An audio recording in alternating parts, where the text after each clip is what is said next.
중국의 강력한 반발 속에 대만 땅을 밟은 낸시 펠로시 하원 의장은 대만 국민에 대한 미국의 연대가 그 어느 때보다 중요하다는 내용의 첫 메시지를 내놨습니다. 중부 켄터키주를 덮친 집중호우와 그에 따른 홍수 사망자가 37명으로 늘어났습니다. 캘리포니아주와 일리노이주가 뉴욕주에 이어 원숭이 두창에 대한 비상사태를 선포했습니다. 지난달 뉴욕주 로클랜드 카운티에서 9년 만에 처음으로 소아마비 확진자가 나온 가운데 올해 6월 수집한 이 지역 하수시료에서 소아마비 바이러스가 검출된 것으로 확인됐습니다. 미국의 제조업 경기 확장세가 둔화하면서 침체 우려가 고조되고 있습니다. 이상은 이 시각 주요 뉴스입니다.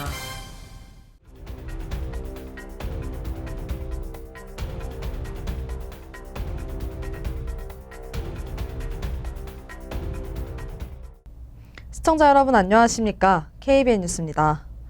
중국의 강력한 반발 속에 대만 땅을 밟은 낸시 펠로시 하원 의장은 대만 국민에 대한 미국의 연대가 그 어느 때보다 중요하다는 내용의 첫 메시지를 내놨습니다. 펠로시 의장은 현지 시간 2일 밤 대만 타이베스 숭상공항에 도착한 직후 낸 성명에서 미 의회 대표단의 대만 방문은 대만의 힘찬 민주주의를 지원하려는 미국의 확고한 약속에 따른 것이라고 밝혔습니다. 그는 전 세계가 독재와 민주주의 사이에서 선택을 마주한 상황에서 2,300만 대만 국민에 대한 미국의 연대는 오늘날 그 어느 때보다 중요하다고 강조했습니다. 미 권력 3위인 자신의 대만 방문은 공산국가인 중국에 맞선 미국의 민주주의의 수호 차원이라는 점을 분명히 한 것으로 해석됩니다. 중국의 거센 반발과 논란 속에 이뤄진 대만 방문의 명분을 분명히 한 셈입니다. 펠로시 의장 등 하원 의원 대표단이 탑승한 항공기는 이날 밤 10시 45분께 대만 타이베이 숭상공항에 도착했습니다. 펠로시 의장은 3일 대만 총통과 면담 및 오찬, 입법원과 인권박물관 방문, 중국 반체제 인사 면담 등의 일정을 소화한 뒤 오후에 출국할 것으로 알려졌습니다. 펠로시 의장은 지난 1997년 뉴트 깅그리치 하원 의장 이후 25년 만에 대만을 찾은 최고위급 미국 인사입니다. 펠로시 의장의 대만 방문 순간은 상당히 긴박했던 것으로 전해졌습니다. 펠로시 의장이 탑승한 항공기가 대만 공역에 진입했을 때 중국 공군기가 대만 해협을 통과 중이라는 보도가 나왔고 미 해군은 대만과 멀지 않은 필리핀의 항공모함 로널드 레이거너 등 전함 4척을 전개했다고 외신은 보도했습니다. 중부 켄터키주를 덮친 집중호우와 그에 따른 홍수 사망자가 37명으로 늘어났습니다. 보도에 박준환 기자입니다. 뉴욕타임스에 따르면 앤디 버시어 켄터키 주지사는 동부 지역에 내린 집중호우와 홍수로 인해 어린이 4명을 포함해 총 사망자 수가 37명으로 증가했다고 밝혔습니다. 에팔라치아 고원지대에서 발생한 홍수로 인한 사망자는 하루가 다르게 증가하고 있습니다. 전날 26명이었던 사망자는 하루 만에 10명 이상 늘어났습니다. 버시어 주지사는 아직도 최소한 수백 명의 실종자가 있다면서 구조대원들이 수색 구조 작업을 벌이고 있지만 유실된 다리로 인해 구조 작업에 어려움을 겪고 있다고 밝혔습니다. 국립기상청은 켄터키주 여러 지역에 걸쳐 홍수주의보를 발령했습니다. 향후 시간당 25에서 50mm에 이르는 비가 내릴 것으로 전망하고 있습니다. 이에 따라 홍수주의보는 홍수경보로 격상될 수 있습니다. 이번 홍수 피해는 지난해 12월 켄터키 서부 지역을 강타한 토네이도 이후 사상 최대 규모의 피해가 될 것이라는 우려 섞인 전망이 나오고 있습니다. 토네이도 당시에는 60여 명이 사망한 바 있습니다. 조 바이든 대통령은 지난달 28일 켄터키주를 연방재난지역으로 선포했고 카멜라 해리스 부통령은 어제 켄터키주 홍수와 캘리포니아 산불 등 피해 복구를 위해 10억 달러의 연방지원금 지급 방침을 밝혔습니다. KBN 뉴스 박준환입니다. 이런 가운데 북서부 일대에는 섭씨 40도를 웃도는 기록적 폭염에 4,300만 명 이상이 영향을 받을 것이라는 관측이 나왔습니다.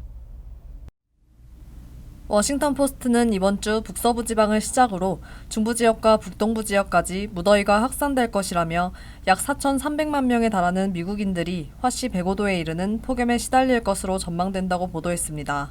시애틀은 지난 일주일간 화씨 95도를 오르내리는 무더위가 이어져 역대 최장 최고기온 기록을 경신했습니다. 포틀랜드 역시 95도 이상 기록적 폭염이 이어지고 있습니다. 7월 평균 최고기온이 82도에 그친 것과 달리 이례적으로 폭염이 계속됐습니다. 7월 25일부터 사흘 연속 98도를 찍으며 1941년과 1981년에 세운 6일 연속 최고기온 기록에 근접했습니다. 계속된 폭염 탓에 포틀랜드와 시애틀이 속한 오리건주에서는 폭염으로 인한 사망자가 속출하고 있습니다. 오리건주 당국은 지난주 추가 폭염 사망자가 4명이 발생한 것으로 판단하고 조사 중에 있습니다.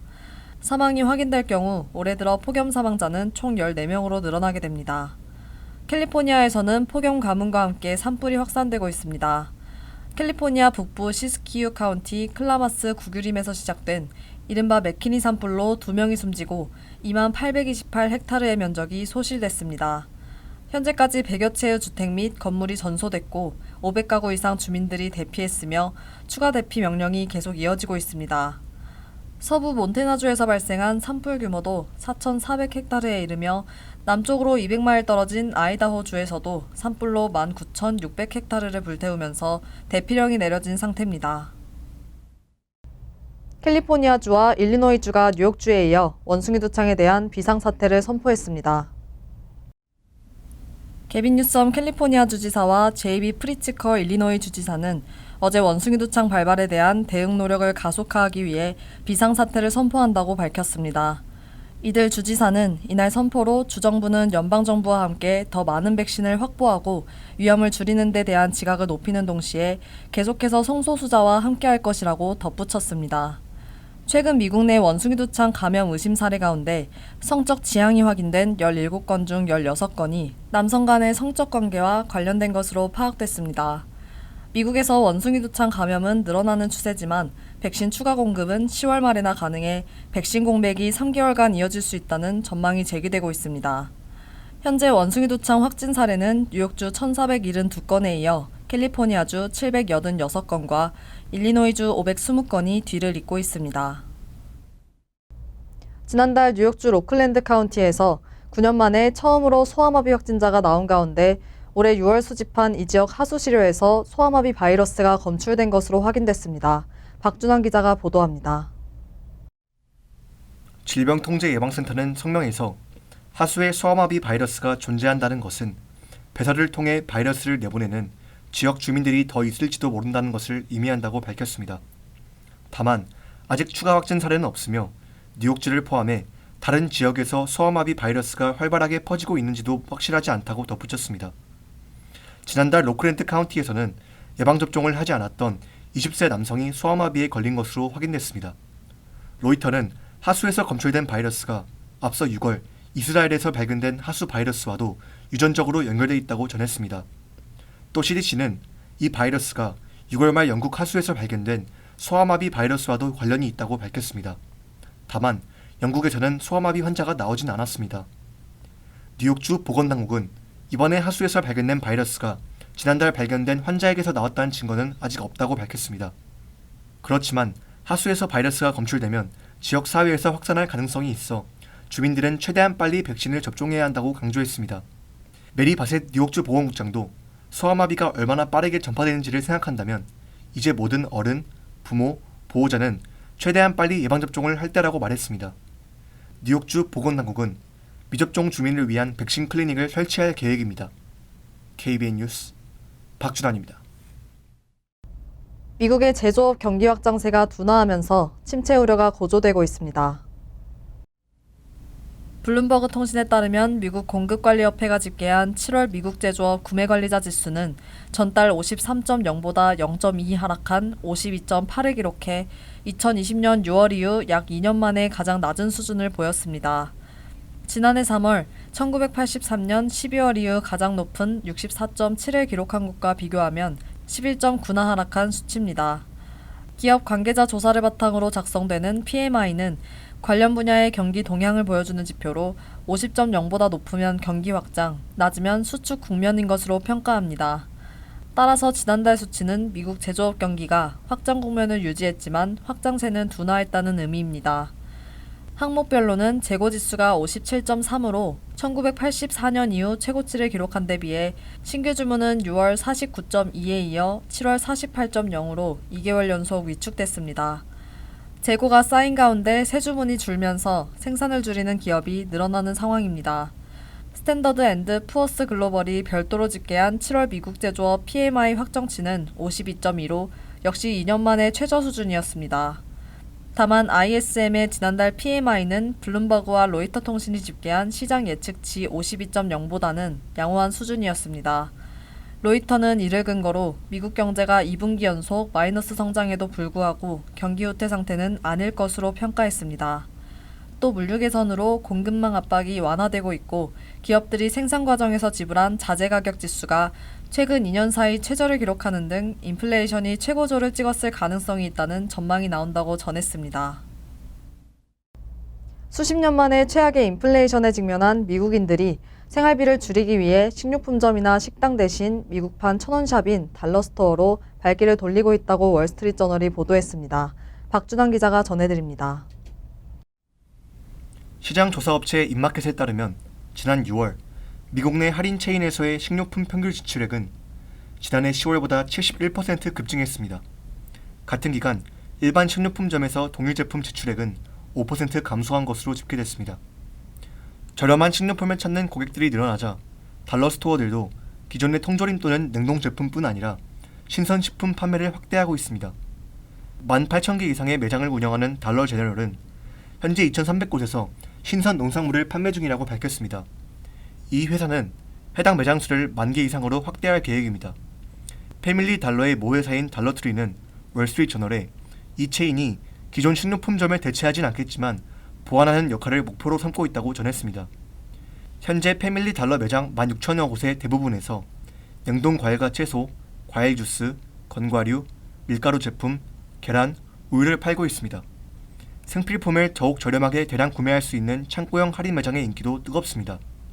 월마트의 회원제 할인 매장 샘스클럽은 전년 동기보다 순이익이 10.5% 증가했다고 밝혔습니다. 이러한 현상은 미국의 소비자 물가 지수가 전년 동기보다 9.1% 급등하고 이 중에서도 식료품과 에너지와 같은 필수 품목의 상승률이 더욱 높아진 데 따른 것으로 분석됩니다. 이로 인해 저소득층은 평소 사용하던 것보다 더 저렴한 브랜드로 바꾸는 등 지출을 줄이기 위해 안간힘을 쓰고 있다고 신문은 전했습니다. KBN 뉴스 박준환입니다. 애플과 구글 등 미국 기업 80여 개가 한 목소리로 대학 입학에서 소수 인종을 우대하는 조치를 유지해달라고 연방 대법원에 촉구했습니다. 블룸버그 통신에 따르면 이들 기업은 어제 연방 대법원에 제출한 소견서에서 소수 인종 우대 입학 제도를 운영하는 대학을 지지하는 입장을 밝혔습니다. 기업들은 소견서에서 이 제도가 다양한 인종과 민족이 공존하는 환경에서 교육받은 졸업생을 배출해 다양하고 공정하며 포용적인 기업 문화를 만들려는 기업의 노력을 뒷받침한다고 주장했습니다. 이들은 전국 대학이 입학생을 선정하는 과정에서 다른 요인과 함께 인종을 고려하지 못하게 하는 것은 다양한 노동력을 확보하려는 기업의 노력을 저해할 것이라고 밝혔습니다. 이어 미국이 현대 경제와 노동력의 필요에 부합하는 뛰어난 자격의 미래 일꾼과 기업 리더를 꾸준히 배출하려면 이 방법밖에 없다며 기업이 오늘날 복잡한 시장 환경에서 경쟁하려면 우대 입학을 통해 사회로 진출하는 다양한 인재 확보가 필수라고 강조했습니다. 듀폰과 길리어드 등 8개 과학기술 기업은 별도 소견서에서 대학이 다양한 학생을 교육하지 않는다면 여러 명의 최고 학생을 교육하지 않는 것이라며 오늘날 시장에서 경쟁하려면 인종을 비롯한 다양성을 활용해야 한다고 주장했습니다. 소견서에는 메타, 아메리칸 익스프레스, 유나이티드 항공, 아메리칸 항공, 인텔, 바이엘, GE, 크래프트 하인즈, 마이크로소프트, 버라이즌, P&G, 스타벅스 등 미국 유수 기업이 이름을 올렸습니다. 온라인에 저장된 학생 정보를 노린 대규모 사이버 공격이 연이어 발생하면서 민감한 개인정보가 유출될 수 있다는 우려가 커지고 있습니다. 뉴욕타임즈에 따르면 공립학교의 학생 정보 기록 프로그램을 판매하는 일루미네이트 에듀케이션은 올해 3월 뉴욕시의 일부 데이터베이스에 허가하지 않은 접근이 있었다고 통보했습니다.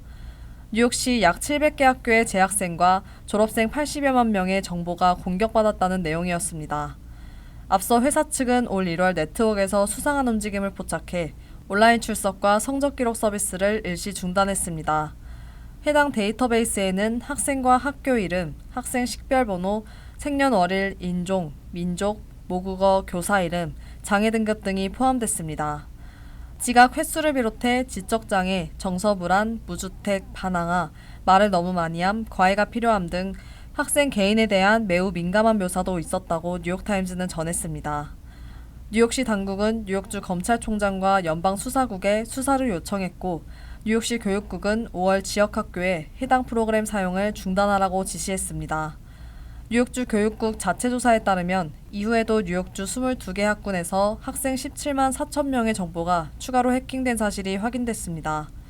일루미네이트는 지난 4개월간 커네티컷, 캘리포니아, 콜로라도, 오클라호마, 워싱턴 등 다른 지역의 10여 개 학군에도 사이버 공격이 있었다고 통지한 것으로 전해졌습니다. 문제가 잇따르자 연방정부도 뒤늦게 해결책 모색에 나섰습니다. 지난 5월 연방거래위원회는 온라인 아동 사생활보호법을 위반한 기술기업에 대한 단속을 강화하겠다고 발표했으며 현재 교육기술기업 몇 곳에 대해 조사를 진행하고 있습니다. 간추린 소식입니다. 데브니 프리드리히 워싱턴 DC 연방지방법원 판사는 어제 의회 폭동 당시 무장한 채 난입해 경찰의 공무집행과 의회 진행을 방해한 혐의로 기소된 남성에게 징역 87개월을 선고했습니다. 이는 의회 폭동으로 나온 형량 중 가장 높은 것이지만 검찰 구형인 15년형에는 못 미쳤습니다. 이 남성은 텍사스주 와일리 출신으로 석유업계 종사자이자 우파 무장단체 소속으로 밝혀졌습니다. 검찰은 이번 판결에 대해 폭력적인 행동에 책임을 묻는 것이라고 말했습니다. 뉴욕시경에 따르면 지난 31일 오전 10시께 맨해튼 42스트릿과 7에비뉴 선상에서 흑인으로 추정되는 남성이 길을 걷던 50대 여성에게 접근해 박스칼을 휘둘렀습니다. 피해 여성은 오른손을 베어 인근 벨뷰병원으로 후송돼 치료를 받았습니다. ABC 보도에 따르면 피해 여성은 아시안으로 확인됐습니다. 익명을 요구한 피해 여성은 인터뷰에서 너무 무섭고 피가 많이 났다며 집 밖을 나서기가 두렵다고 말했습니다. 피해 여성은 식료품점에서 물건을 사고 집으로 돌아가던 중 공격을 받았다고 밝혔습니다. 정보기술 전문 매체 더버지는 애플의 코로나19 대응팀이 발신자로 돼 있는 내부 이메일을 입수해 애플이 사내 마스크 착용 의무화 방침을 대부분 폐지했다고 보도했습니다. 애플은 이메일에서 현 상황을 고려할 때 대부분 장소에서 더는 마스크를 착용하지 않아도 된다고 공지하고 모든 이의 개인적인 상황이 다르다는 걸 인정한다며 만약 마스크를 쓰는 게 더 편하다면 착용하기를 주저하지 말고 마스크 착용과 관련한 모든 개인의 결정도 존중해달라고 밝혔습니다. 뉴욕 시민들이 단체로 야외 식당 프로그램을 종료할 것을 요구하며 소송을 제기했습니다. 원고 측은 야외 식당 구조물이 주차를 어렵게 하고 주변 교통을 혼잡하게 할 뿐만 아니라 음식물로 인한 쓰레기와 쥐 등 위생 문제를 야기하고 있다고 주장했습니다. 또 늦은 밤까지 소음이 발생하는 등 피해가 크다며 삶의 질에 부정적인 영향을 미친다고 소송의 이유를 밝혔습니다. 소송에는 맨해튼 그리니치 빌리지, 이스트 빌리지, 워싱턴 하이츠 등 여러 구역, 브루클린 부시익과 윌리엄스버그 등지에서 거주하는 주민들의 피해 진술서가 포함됐습니다. 환율과 증권 소식입니다.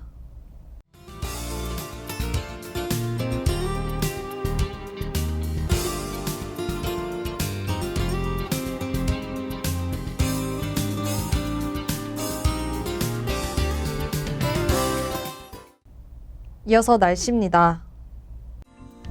수요일은 화창하겠습니다. 낮 최고 기온은 86도, 섭씨 30도, 밤 최저 기온은 74도, 섭씨 23도로 예상됩니다. 목요일은 화창하지만 저녁에는 번개를 동반한 소나기 내릴 가능성이 있습니다. 금요일도 번개를 동반한 소나기 내릴 가능성이 있습니다. 이상으로 KBN 뉴스를 마칩니다. KBN과 함께 즐거운 저녁 되시기 바랍니다. 미 동부 최대 한인방송 KBN이 제작하는 KBN 뉴스는 웹사이트 mykbn.com 그리고 유튜브와 페이스북에서 다시 보실 수 있습니다. 좋아요, 구독, 알림 설정은 뉴스 제작에 큰 도움이 됩니다.